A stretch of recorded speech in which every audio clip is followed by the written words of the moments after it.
muito obrigado. Acho que estamos aqui com muita experiência de diversos setores, diversos rumos, etc.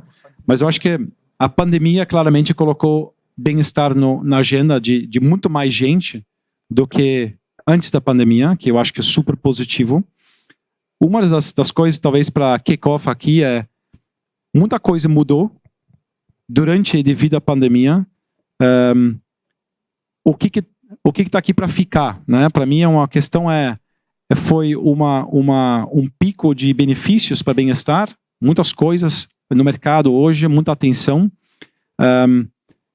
Será que isso é para ficar? O que é para ficar? Como a gente vai mensurar também os resultados para justificar o investimento, muitas vezes, com os diretores, como CEO, com o conselho? Como vocês veem essa resposta sobre isso? Tá, começando sobre o que veio para ficar, né? Acho que são dois aspectos que, com a pandemia, foram super acelerados em relação às temáticas aqui de bem-estar. E um deles tem muita relação com o que você falou, que eu até tomei nota ali, sobre essa separação esquisita entre work-life, né?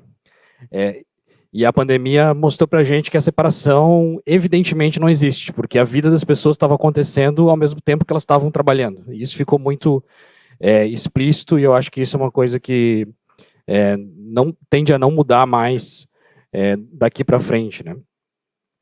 E outro ponto que vem assim somado a isso é uma compreensão da importância de se ter foco, de fazer escolhas, de ter prioridades claras, e que isso está muito relacionado, né, com as escolhas que a gente faz sobre o que vamos fazer e também sobre o que a gente precisa colocar um limite e deixar de fazer. Eu tenho feito uma reflexão há algum tempo, né, sobre o porquê que a gente criou uma cultura, e aí eu estou falando de algo que está para além das organizações. Eu acho que permeia diversas organizações, uma cultura de que a gente precisa estar o tempo inteiro disponível, a gente precisa estar aproveitando todas as oportunidades e precisa se manter informado de tudo. Eu acho que a gente vem de uma geração, talvez que nós participamos, ou um pouco até como a gente foi criado, e talvez você foi abençoado, né, pela família, por uma criação diferente, mas eu acho que a boa parte de nós foi criado ouvindo duas coisas. Mantenha-se informado, sabe? Sim, você tem que saber de tudo o tempo inteiro, e não perca oportunidades. O cavalo não passa encilhado na tua frente duas vezes. São duas bobagens, que não eram bobagens nos anos 80, nos anos 90, mas hoje são bobagens. Porque nos anos 90... quando eu era adolescente, quando eu estava sendo educado pelos meus pais, eu me mantinha informado, ou os meus pais se mantinham informados, pelo Cid Moreira, no Jornal Nacional, das 8 às 9 da noite. Era um canal de TV, praticamente, e um momento para a gente obter informação, né? E a gente assinava o jornal, geralmente assinava ou todo dia, ou o jornal de domingo. Então eu tinha informação no jornal impresso, né, curada ali, e o Cid Moreira na TV Globo das 8 às 9. Então, essa era a informação. E oportunidades também, não tinham tantas, né? Hoje a gente cria, né, novos trabalhos, novas formas de trabalho, novas empresas, novos negócios o tempo inteiro. Há 20 anos atrás não tinha pessoas que tinham como emprego passear com o cachorro das outras, né, por exemplo. Então, hoje tem um excesso de oportunidades e um excesso de informação. Só que a gente cresceu, né, num modelo que forçou a gente a acreditar que a gente precisa estar informado de tudo que está acontecendo e aproveitar todas as oportunidades. Isso é humanamente impossível. E eu acho que é nesse meio que a gente está trabalhando. Acho que a pandemia começou a gerar um certo... uma consciência maior de que a gente precisa fazer escolhas de onde a gente vai buscar informação, que tipo de informação é relevante para a gente nesse momento de vida, e quais são realmente as oportunidades que valem a pena. E um exercício que eu venho tentando fazer aí nas organizações que eu estou passando, nos times, é o de, ao listar, né, tudo que é importante, escolher o que é mais importante para mim no trabalho, na vida profissional e na pessoal também, né? No geral, o que é mais importante dentre um monte de coisas importantes e listar, né, dentro disso tudo, o que eu vou conscientemente omitir, né? O Brian, que é CEO da HubSpot, ele fala em conscious omissions, né? E é muito interessante porque você lista tudo aquilo que é importante e que não vai fazer, e do lado escreve simplesmente qual é o risco que está correndo por não fazer e qual é a oportunidade que está perdendo. E aí combina com todo mundo que está envolvido contigo, né? Para cima, para baixo, para o lado, família, filhos. Assim, ó, isso a gente não vai fazer e a gente, por isso, está perdendo essa oportunidade, está correndo esse risco, está tudo sob controle, mas a gente não está fazendo isso porque a energia é limitada, né? Os recursos são limitados e a gente precisa, então, focar naquilo que a gente realmente está escolhendo, sabendo que a gente não vai dar conta de tudo. Então, eu acho que essa consciência realmente de escolher o que é foco, de priorizar de forma adequada, de entender que priorizar é fazer escolhas, é colocar limites, né? E a consciência também que não existe essa separação entre vida pessoal e vida profissional, são duas coisas que já estavam aí presentes há muito tempo, faziam parte do nosso dia a dia, mas a pandemia super acelerou e estão aí para ficar. Alô? Bruno, primeiro, obrigada pelo convite, prazer estar aqui. Como o Bruno falou, a palestra com você eu acho que veio para motivar, e para mim, eu até brinquei aqui com o Anderson, meu Deus, que frustrada também, né? O quanto que a gente tem que correr atrás. Eu achando que ir para academia 2, 3 vezes na semana estava ok, mas eu vou correr atrás. Não vou no Ironman, mas um pouco diferente até do que o Bruno trouxe, eu concordo contigo, Anderson.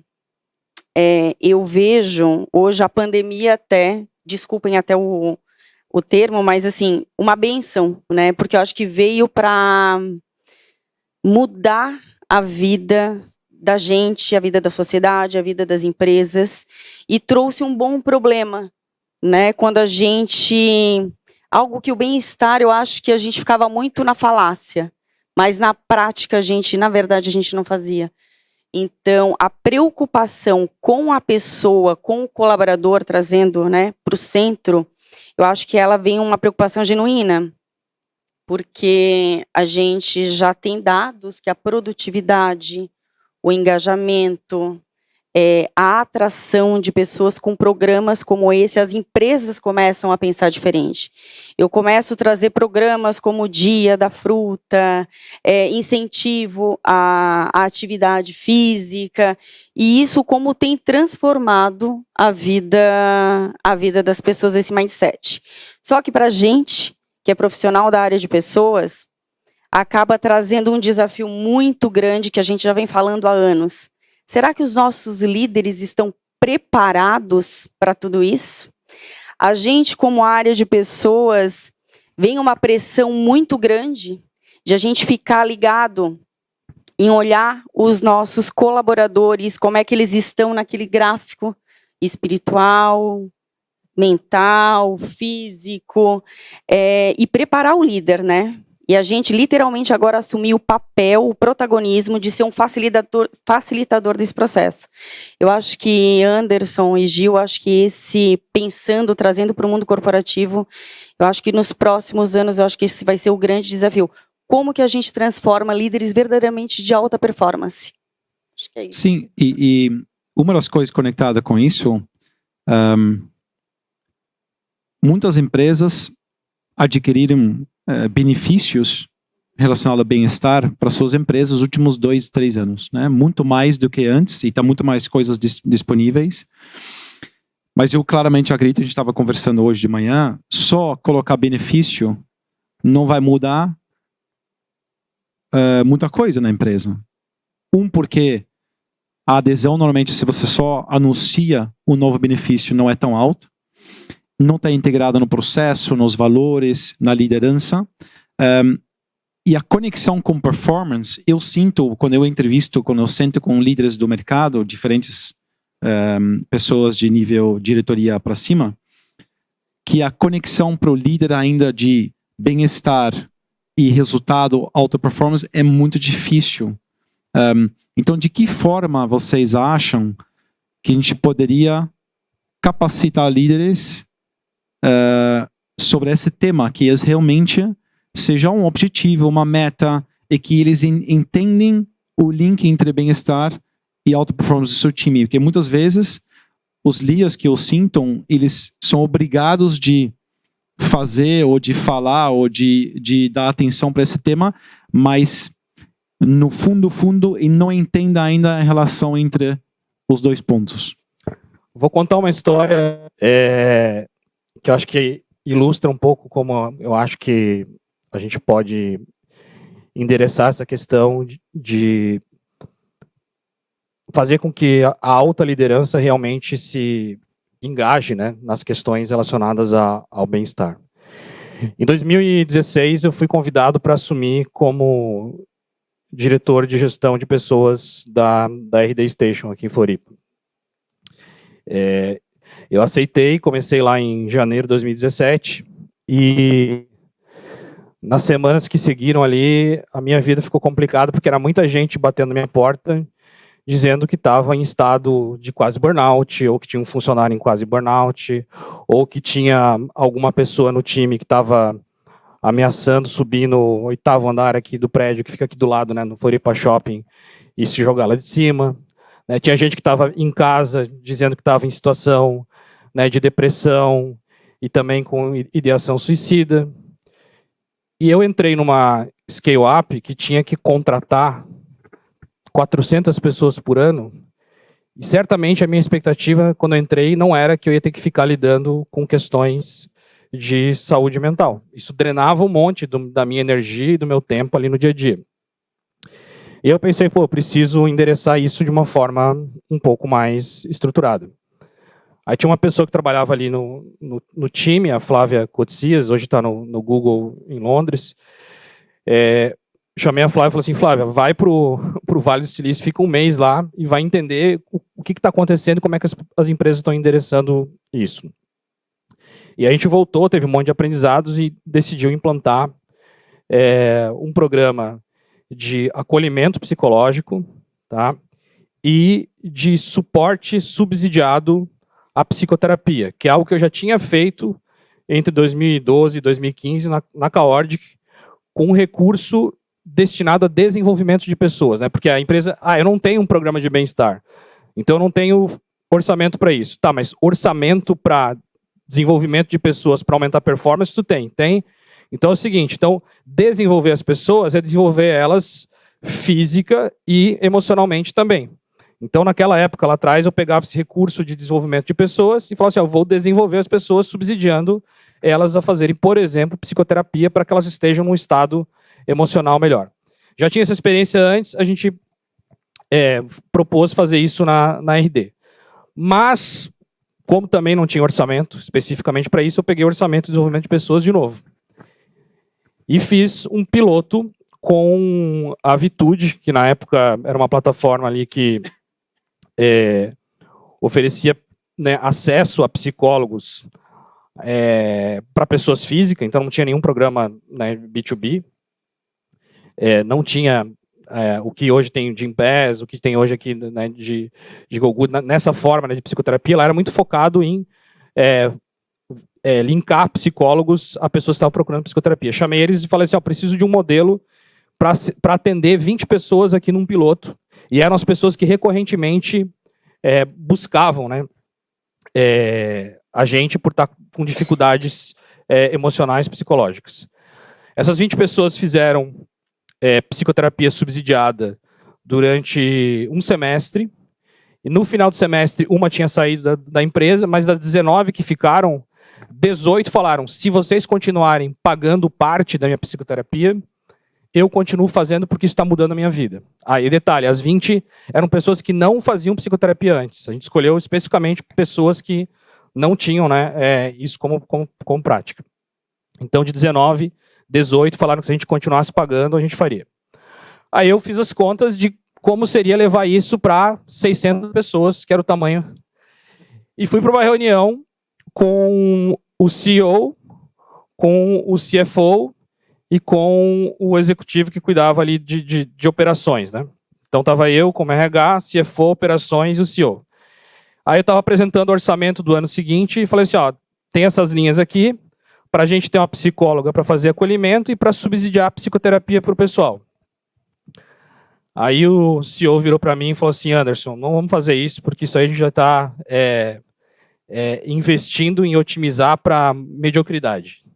A gente tem que melhorar o processo seletivo e não contratar gente que tenha esse tipo de questão psicológica. Assim, temos que escolher melhor na entrada gente que não tenha problema emocional e saúde mental. Tá fora. Isso está fora. Não está no orçamento.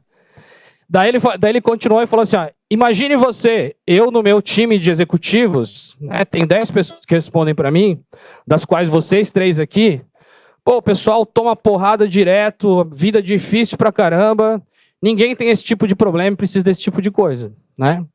Então, não, tá fora. Isso foi uma sexta-feira. Eu saí daqui, moro na Lagoa da Conceição, daqui a uns 10 quilômetros até lá. Saí, passei a mão no WhatsApp e falei assim, todo mundo sabe que é o Eric, né? Então, falei assim, Eric, é o seguinte, cara, tu falou, eu sei que tá gravando também, ele sabe dessa história, já contei várias vezes. Foi um aprendizado para todo mundo. Eu falei assim, Eric, tu disse que os executivos que estavam na mesa, né, não precisam disso, que teu time é excelente, só gente inteligente, que manda super bem. Os 3, nesse momento, estão fazendo psicoterapia e os 3 estão tomando remédio tarja preta. E eu posso te dizer que, infelizmente, pelo menos metade do teu time, eu não vou falar das outras pessoas aqui, mas estão exatamente na mesma situação nesse momento. Mandei um WhatsApp áudio, né? Passou uns minutos, ele mandou e falou assim, cara, não sei onde enfiar a cabeça, desculpa, não fazia ideia disso, para mim é uma novidade. E ele passou o fim de semana estudando, e o Eric, que é uma pessoa brilhante, genial, segunda-feira ele sabia mais do que eu sabia, que estava estudando isso há 5 anos, ele sabia mais do que eu.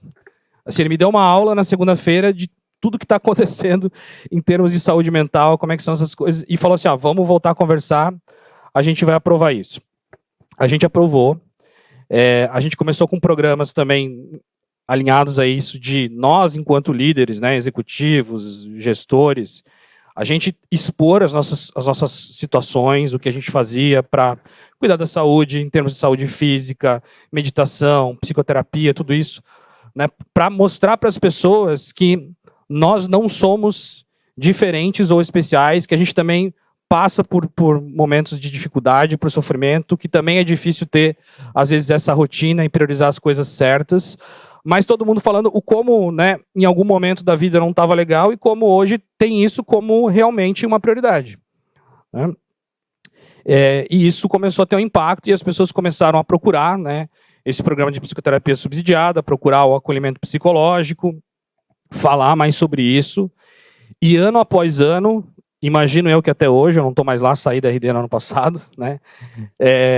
Mas ano após ano a gente nunca mais teve dificuldade, né, em não só continuar a investir em N frentes relacionadas à saúde mental, psicológica, saúde física, né, e tudo que pudesse impactar aí o bem-estar das pessoas, e ano após ano a gente também aumentou os investimentos nessas frentes, entendendo que é algo super relevante, super impactante.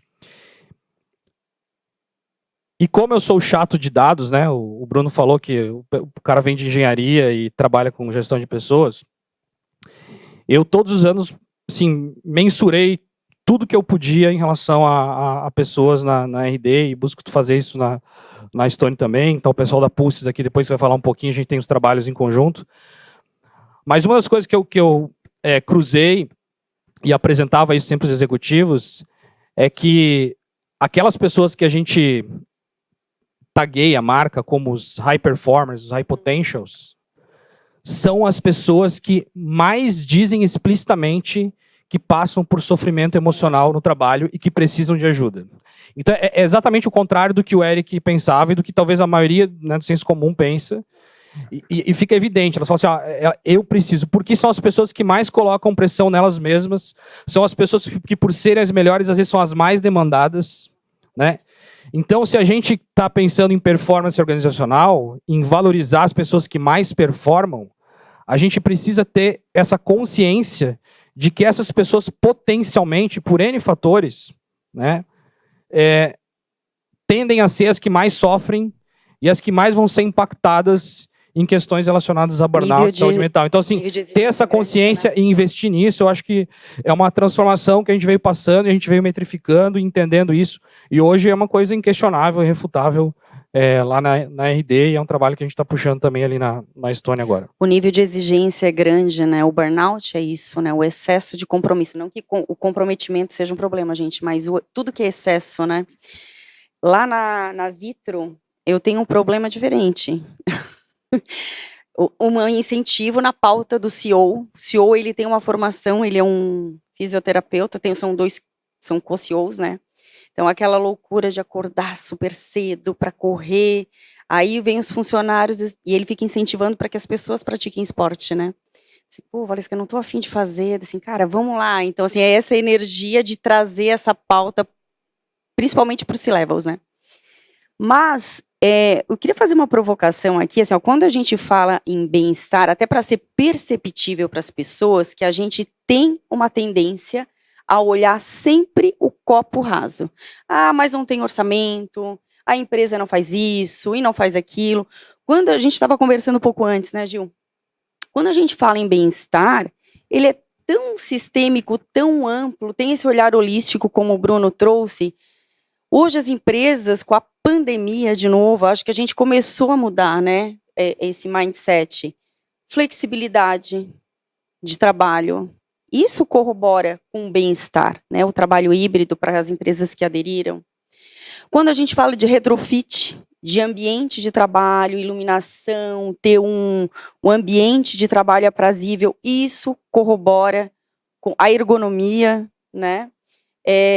Programas de desenvolvimento e carreira, isso corrobora também com o bem-estar. Então, são tantos elementos, e a gente, eu sempre falo isso para quem já trabalhou comigo, a gente como RH, né, como profissionais que são apaixonados por pessoas, a gente precisa cacarejar mais em relação a isso, né?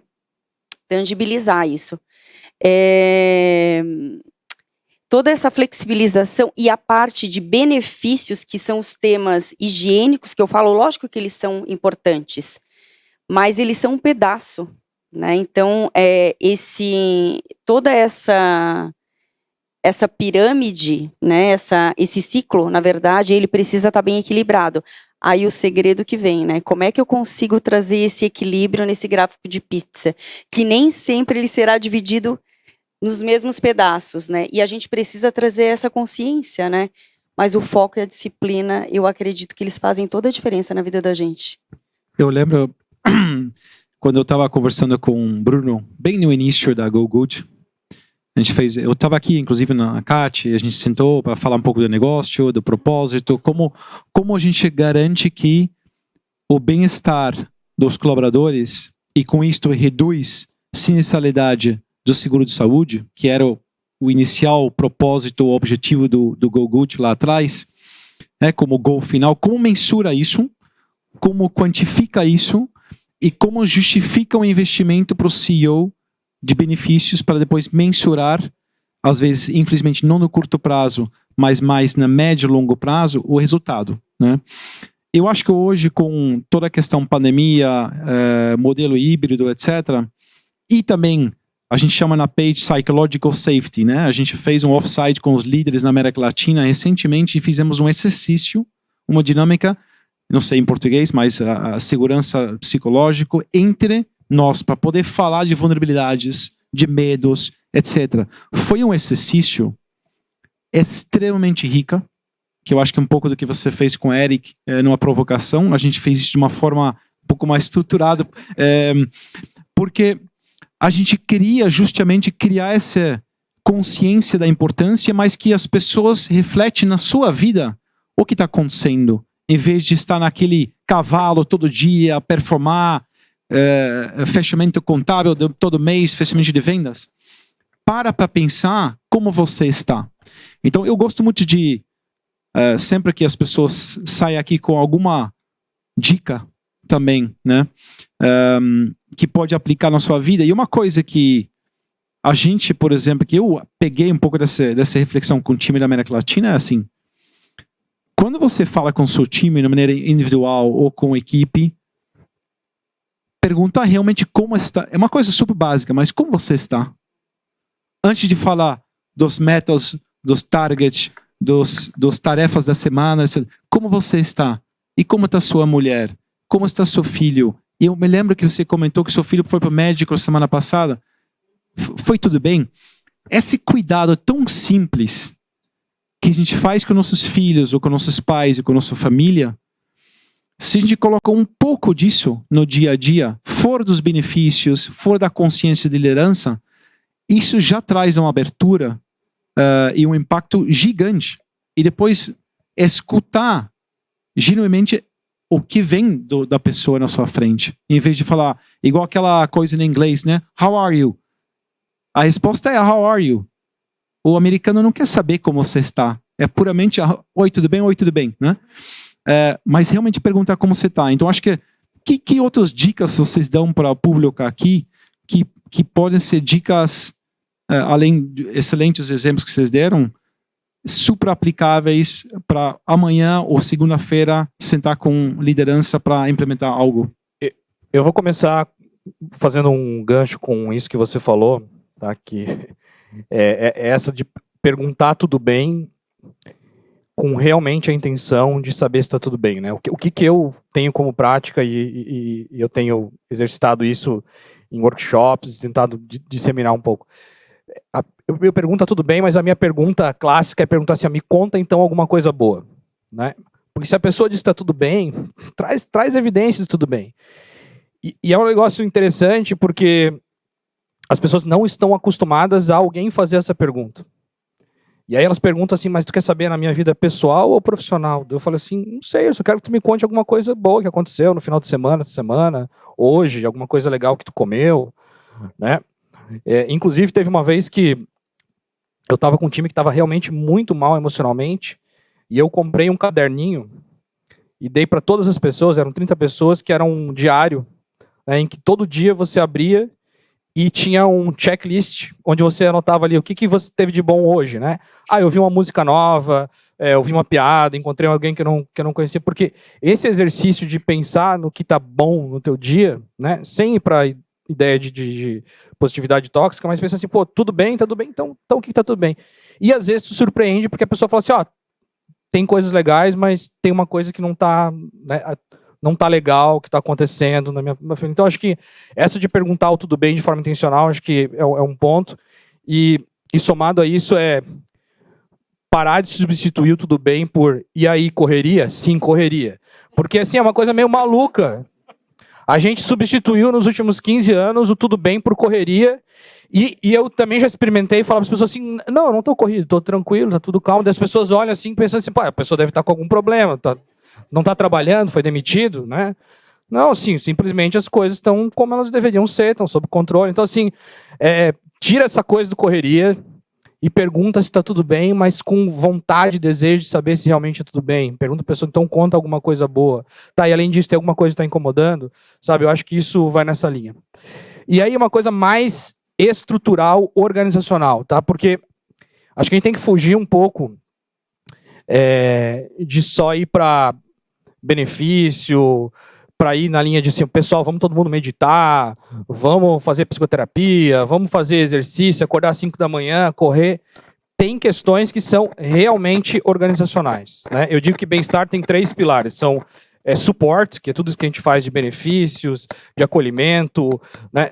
Tem skills, então tem o Richard Davidson, né, que é o professor de Wisconsin lá, que se formou junto com o Daniel Goleman, ele traz o conceito de well-being as a skill, então tem muitas habilidades que a gente pode desenvolver para poder estar em estado mais de bem-estar, isso a gente pode, como área de gestão de pessoas, oferecer para as pessoas, né, capacitações que promovam mais bem-estar, de coisas tão básicas como comunicação não violenta, né, como gestão de energia. Então, são support, skills e structure. Structure é o como a gente organiza a companhia. E uma companhia que não tem clareza de papéis e responsabilidades, não tem processos minimamente desenhados, né? E que, por exemplo, essa eu vou falar porque eu metrifiquei isso várias vezes, onde as pessoas não sabem quais são os seus objetivos individuais, não tem alinhamento de expectativa, isso tudo torna o ambiente mais ansiogênico, isso torna a vida mais pressão por uma escolha de desenho organizacional que a gente faz no dia a dia e que é a nossa responsabilidade enquanto pessoas de gente e gestão. Então, eu mensurei entre 2018 e 2022, todos os anos, tá? Duas questões. As pessoas respondiam, eu tenho clareza dos meus objetivos e metas alinhadas com o meu líder. E elas respondiam, sim, não sei se eu tenho e não tenho. E a outra pergunta é, eu acredito que a RD é um ambiente emocionalmente saudável e psicologicamente seguro, né? Aí, isso numa escala de 1 a 10. As pessoas que dizem que têm objetivos claros definidos com o líder têm essa avaliação muito, muito mais alta do que as que dizem, né, que não têm objetivos. As que dizem que não têm objetivos claros alinhados têm essa avaliação de ambiente emocionalmente saudável e segurança psicológica muito, muito mais baixo, com relevância estatística suficiente para dizer que a gente deve garantir que líderes e liderados tenham um alinhamento claro do que é esperado das pessoas no final de um trimestre, de um semestre ou de um ano. Isso dá uma paz mental, diminui a ansiedade e impacta diretamente o bem-estar. E eu acho que assim, é tão importante quanto fazer exercício, dormir bem, se alimentar bem, fazer psicoterapia, né, e tudo que a gente está falando aqui. Excelente, muito bom. Dicas práticas do seu lado. Eu vou falar até como psicóloga também, que é a minha formação. Para mim, tudo parte de tu ter tua vida pessoal e profissional um ambiente psicologicamente seguro para se trabalhar.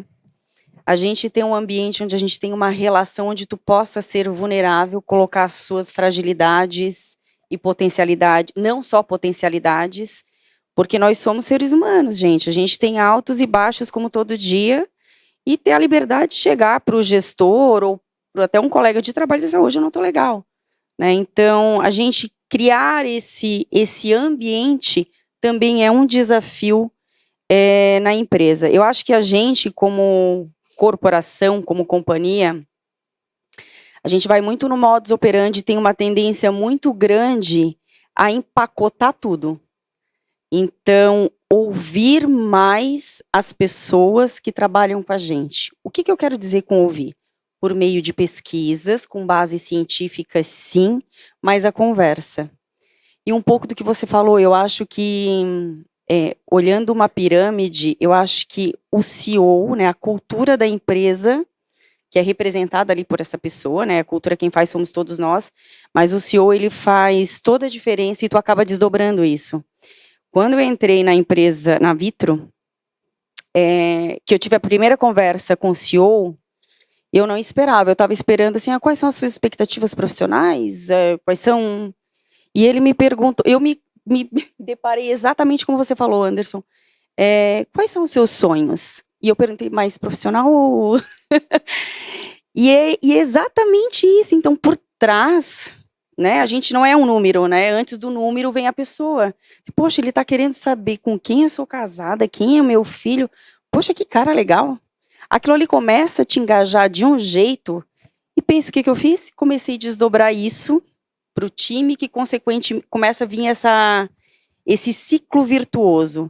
Então, a gente precisa começar a personalizar mais as coisas e não empacotar. Porque o que funciona bem numa empresa não necessariamente vai funcionar bem para mim. Né? E para isso a gente precisa ter uma escuta genuína e entender o que cada um precisa. Eu acho que é esse. Esse é um desafio grande. E como é que a gente faz isso, no meu caso, aí, com 10.200 funcionários? Aí, para isso, eu preciso ter liderança preparada. Só antes de a gente vai para as perguntas, uma situação que eu passei várias vezes na minha vida. com aquela pessoa que você está vendo que tenha um problema crônico de bem-estar ou de se cuidar e ainda é jovem. Então eu tive uma vez uma pessoa que reportava para mim faz uns 15, 20 anos, e essa pessoa tinha 28 anos, talento, tinha excesso de álcool no seu dia a dia, mas quem sou eu para, né, naquela época para falar alguma coisa disso? Estava acima do peso, dormia muito tarde, chegava com olheira, 28 anos. E aí chegou um momento que eu falei, chega, eu preciso falar para essa pessoa, porque ele tinha muita ambição, ele queria crescer na empresa. Eu falei, se você quer crescer na empresa, a nossa carreira, ele é de 30 anos. Não é um pico. Então ele sempre veio com um argumento, não, mas eu performo bem. Não, mas eu tenho as melhores métricas, as melhores metas, melhores resultados. Mas eu já sabia que um dia ia cair essa pessoa. Eu tive que cuidar dele. Aí ele falou, não, mas Gil, não precisa. Eu fiz semana passada, fiz um check-up, sabe? A gente tem um Mint. Então, não, mas eu tenho o check-up do aniversário, que você recebe o voucher. Então, eu fiz o check-up. Sabe que saiu? Tá tudo ótimo comigo, que o médico falou. Eu perdi completamente a credibilidade do check-up, porque dá para ver que não tá bom, né? Então, a gente não pode se enganar como líder, recursos humanos ou líder, a gente tem que cuidar das pessoas. Então, benefícios, criar um ambiente seguro, reconhecimento, tem que entrar realmente integralmente na empresa. Como a gente tem hoje o tema, por exemplo, ESG, está central em muitas empresas, né? Toda a parte ambiental, toda a parte de social, etc. Por que não ter uma estratégia oficial na empresa de bem-estar? Porque se nosso acionista muitas vezes quer um plano de negócio sustentável que vai criar um valor da empresa maior, o preço da ação, o lucro, etc., o market share, precisamos ter um plano duradouro para as pessoas. Então eu sugiro começar a construir com o time de recursos humanos, com o time de liderança, a importância, a maneira de mensurar, que é importante para você mostrar para o CEO o return on investment, retorno do investimento, mas criar realmente um plano estratégico relacionado a pessoas, bem-estar, e como isso vai melhorar a empresa no médio e longo prazo, e não somente no curto prazo, ou de maneira individual para um, proporcional para o outro não. Né? Então acho que a gente tem que começar a fazer isso. Temos espaço 10 minutinhos mais ou menos para perguntas. Não sei se a gente quer abrir, Bruno. Cadê Bruno? Vamos abrir as perguntas.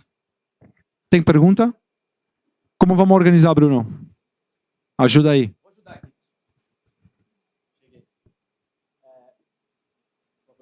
Fala seu nome, por favor, a sua pergunta e a caravana de onde. Meu nome é Cláudia, eu sou da CJDRH Consult. Na realidade, não é bem uma pergunta, mas uma provocação em relação ao apanhado de tudo que foi dito aqui. No início, quando o Anderson menciona do gráfico, né, vou fazer as colunas, o que é relevante, o que não é, e fazer um acordo com a família, com a empresa, enfim.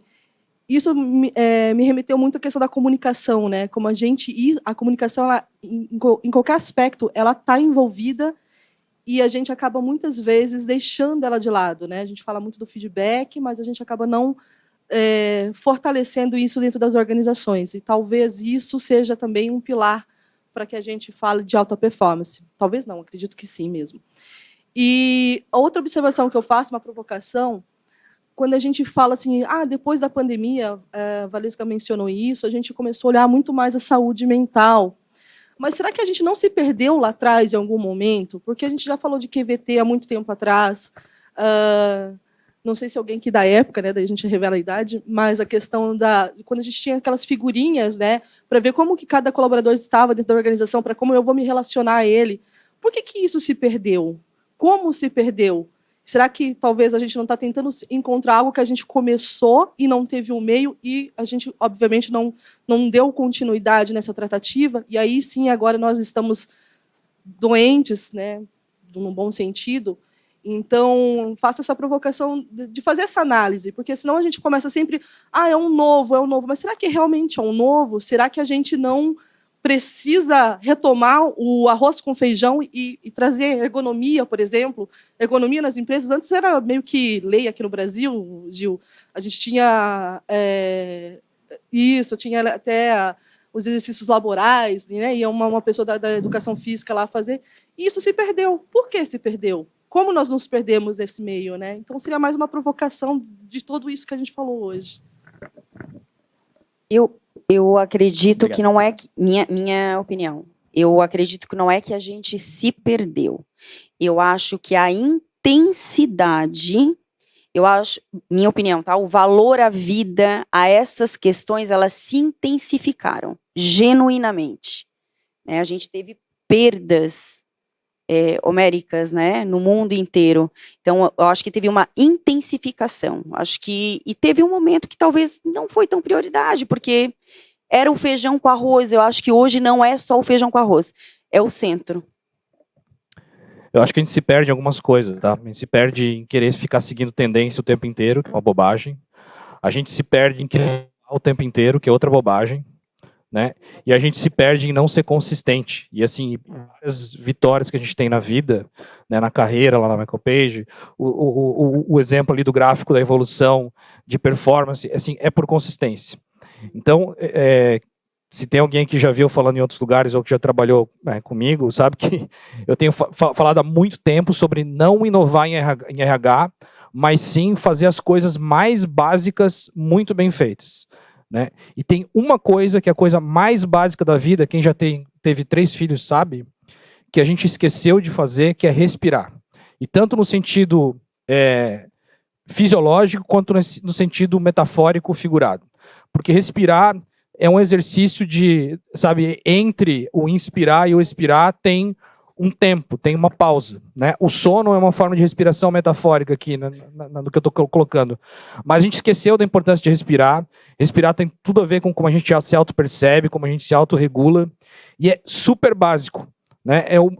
Eu, nos primeiros meses de criação dos meus filhos, o meu medo maior era que eles estivessem respirando lá no berço. A primeira coisa que tu faz na vida é respirar. E depois a gente esquece a importância disso.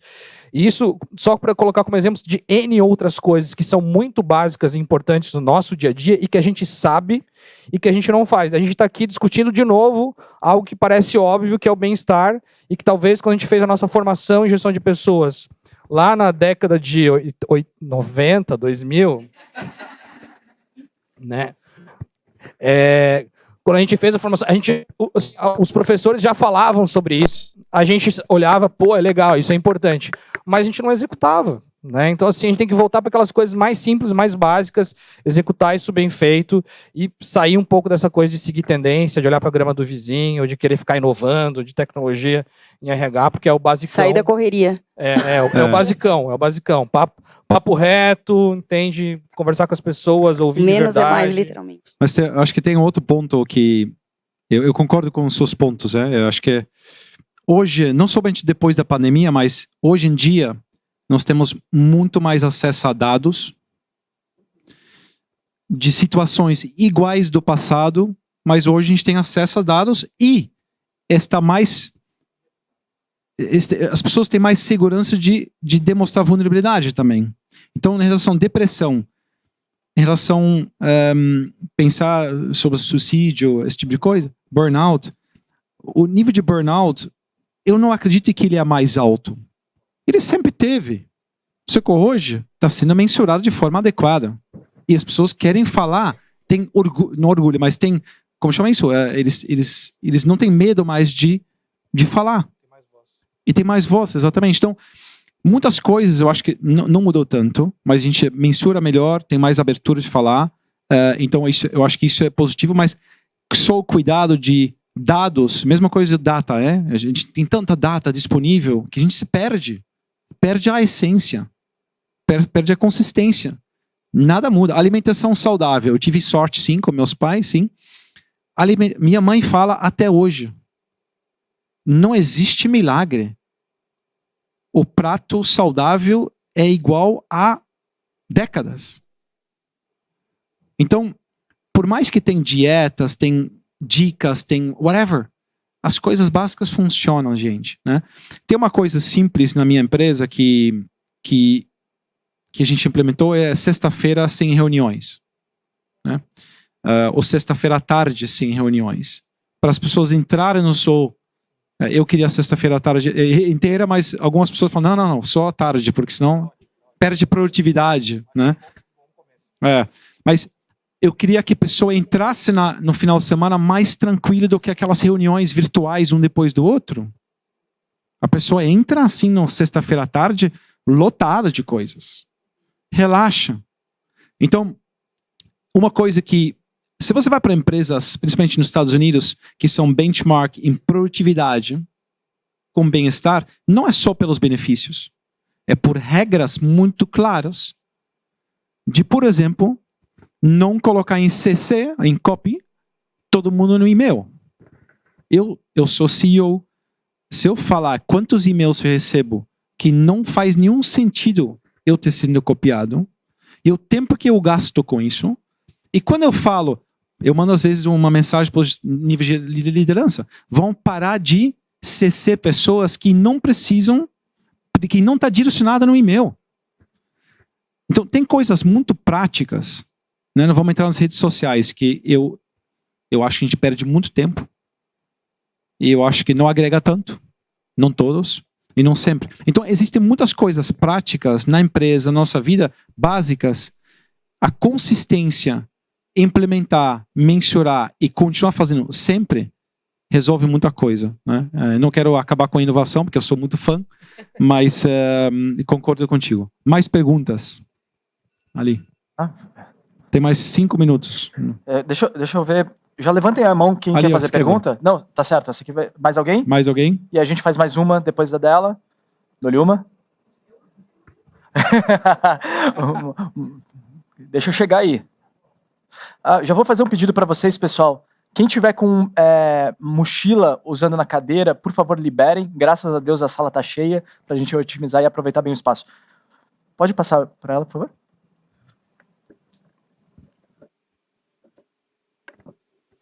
Oi, gente, bom dia. Bom dia a todo mundo. Eu sou a Nai, trabalho na Cora, uma startup no mercado financeiro. E a gente fala muito de saúde mental, para mim está super banalizado, né? Os conceitos empatia, vulnerabilidade, enfim. Mas a gente tem se deparado com um desafio que é, inclusive ouvindo vocês, eu pensei nisso de novo. Também uma carga mental muito grande para a liderança, né? Porque a liderança precisa abarcar. Hoje a gestão ela está ficando extremamente complexa também. Então você precisa abarcar um conjunto de técnicas e também de soft skills para lidar com o que vai vir do seu time. E aí eu venho me perguntando muito como psicóloga também, qual que é o limite? Qual que é o limite que a empresa vai traçar? E vocês foram brilhantes em falar regras claras. Não é sobre hierarquia, né? E nem anarquia. Então, regras claras vão trazer prosperidade para a saúde mental, concordo plenamente. Mas como que a gente define um limite para que as pessoas também se tornem mais conscientes de até onde elas podem ir, ou exigir, ou colocar na organização? Porque eu me preocupo muito com as pessoas gestoras, principalmente, eu vou, claro, reforçar, mulheres gestoras, que vão viver o sentimento daquela equipe ou receber aquela carga de uma maneira diferente, por, enfim, motivos óbvios de construção de gênero. Então, eu queria muito ouvir vocês assim, sobre essa percepção de limite que possa ser estabelecido para a gente também não sobrecarregar as pessoas que representam a companhia, porque são pessoas, né? Não é política, no fim são pessoas que vão executar. Obrigada. A gente está falando aqui em diversos momentos sobre ter uma atuação que é mais personalizada, que é olhar o indivíduo, que é olhar as necessidades específicas. Então, para essa tua pergunta assim, de qual é o limite, acho que a relação entre pessoas, pares no trabalho, e também a relação entre líder e liderado, eu não acho que é muito diferente da relação que eu tenho com a minha mulher ou com os meus filhos.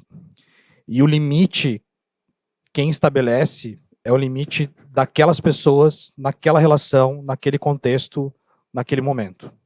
É muito difícil vir aqui e dizer, assim, sabe, que tem um jeito, um formato específico. Eu entendo o que você coloca de que, sim, parece ter uma sobrecarga grande, né, em relação às lideranças.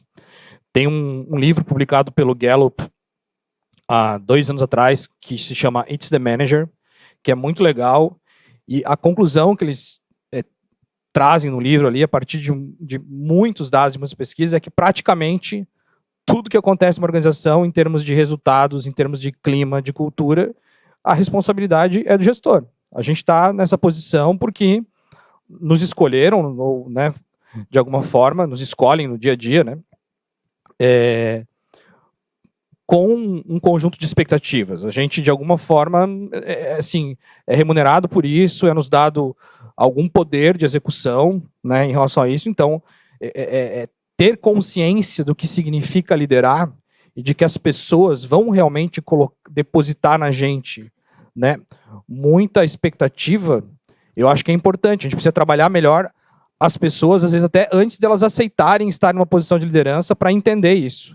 E dar suporte também para esses líderes, né? O John Hamm, que é o coach do CEO da Netflix, do CEO do LinkedIn, ele atuou um pouco aí como coach do Eric, acho que durante uns 3, 4 anos, ele esteve aqui em Floripa, e ele fez esse papo numa sala tipo essa para 50 líderes, e ele falou assim, cara, as pessoas têm problemas pessoais, elas vão trazer coisas, elas demandam. E quem está aqui nessa sala e não quer passar por isso, não quer estar frente a frente de uma pessoa que está trazendo um drama, não deveria estar nessa posição, pode sair da sala agora, a empresa continua crescendo, vai ter um monte de oportunidade para vocês, mas como líder não serve. Então, acho que um primeiro ponto é trazer essa clareza de escopo, de responsabilidade e função para os líderes, prepará-los, obviamente, mas eu acho que, assim, infelizmente, eu não vejo muito um caminho que não seja nesse diálogo de estabelecer o limite na relação individual de cada líder com seus liderados, em cada empresa, porque isso depende muito do ritmo, do momento de cada empresa, né? Então clareza de escopo e responsabilidade e estabelecimento de limite na relação. Acho que essa é o resumo. Eu concordo 100% com você, Anderson. E eu acho que a gente tem que aceitar que não todas as empresas são iguais e passa por momentos diferentes. Então, às vezes, eu tenho clientes para buscar um executivo no mercado e o cliente me fala, Gil, só para você ter certeza, estamos passando por uma integração, por uma aquisição ou por uma reestruturação ou qualquer coisa que seja, o ritmo está louco e isso é nosso plano para os próximos 6 meses, 9 meses. Então, a contratação que a gente faz, ou quando a gente faz as conversas com executivos para sair de uma empresa e entrar nessa empresa, deixa muito claro a expectativa, o que ele pode esperar. It's okay. Não? E eu concordo contigo, para você ser um gestor de pessoas, a gente fala muitas vezes, né, na formação de gestoras, a questão técnica, muitas vezes, ele entra na parte secundária. A parte primária é people, pessoas, onde tem alimento de expectativa muito claro. Mas você tem que gastar tempo, investir tempo em pessoas, tem que gostar de pessoas. Então, quando as pessoas falam, eu gosto muito de lidar com pessoas, por isso eu quero ser gerente, as pessoas às vezes me falam de maneira muito superficial. Eu falo, o que significa isso? Você gosta de pessoas? Porque ser gerente ou ser líder não é sempre agradável quando a gente tem que lidar com pessoas, né? Igual com o pai, com 4 filhos, não é nada fácil, né? Mas eu estou contigo, alinhamento de expectativas, tanto na entrada da cultura da empresa, existem culturas de empresa mais arrojado, mais puxado, mais relaxed, tem de tudo. E para cada empresa tem uma pessoa mais adequada. Não sei o que você acha. A gente eu corroboro da mesma percepção que o Anderson. Quando a gente tem bem claro o alinhamento dos papéis e expectativas, é que quando a gente... Infelizmente tem uma estatística, né? A gente acaba desligando as pessoas muito mais pelo perfil, pelos soft skills, do que pelo hard skills. Né? Então, as pessoas, quando vem uma promoção, a questão do cargo, olham o salário e o glamour. Né? Estava até brincando com o Gil, são 10 mil funcionários onde eu trabalho, então são 10 mil problemas para a gente gerenciar. Tem uma carga, sim, não vou entrar no mérito aqui, principalmente para as líderes mulheres, o nível de exigência, Mas isso eu acho que é uma outra pauta e talvez um outro fórum aí, Bruno, para a gente trazer, eu acho que vai ser bacana. E quando a gente fala de liderança para trazer esse equilíbrio, né, eu concordo. Desculpa, gente, me perdi aqui. A questão do... Quando a gente tem, claro, os papéis para esse líder, eu acho que fica mais tangível, sabe? Esse volume não tem um limite. Eu acho que tem as escolhas ali que ele tem que estar apto. Isso que eu ia falar, que eu tinha me perdi aqui. Assim, ó, é triste, assim, mas eu acredito que na empresa de vocês tenham escutado isso. Assim, ou eu entrego o resultado, ou eu faço gestão de pessoas. Quem aqui já escutou essa frase? Só eu? Tem gente. Esse líder está preparado para fazer gestão de pessoas? Todas essas esferas aqui que a gente trouxe? Então, talvez as empresas precisam, de novo, eu volto na minha primeira fala, estar preparadas, né, em capacitarem esses líderes antes de assumirem esses postos, tá? Porque a gente atinge resultados por meio das pessoas, né? Não tem como diferenciar. É isso. Muito bom. Muito obrigado. Bruno, você quer fechar ou... Mas eu só queria, assim, ó, palavra que eu ouvi mais de vocês aqui, para mim foi um padrão. Consistência, né? Consistência. Quando a gente fala de bem-estar, não adianta a gente fazer uma ação esparsa, desconectada. Consistência, para mim, foi a chave que eu queria compartilhar com vocês. Mas uma salva de palmas, pessoal, para todo mundo aqui. Um baita call. Obrigado. Muito bom. Obrigado a vocês.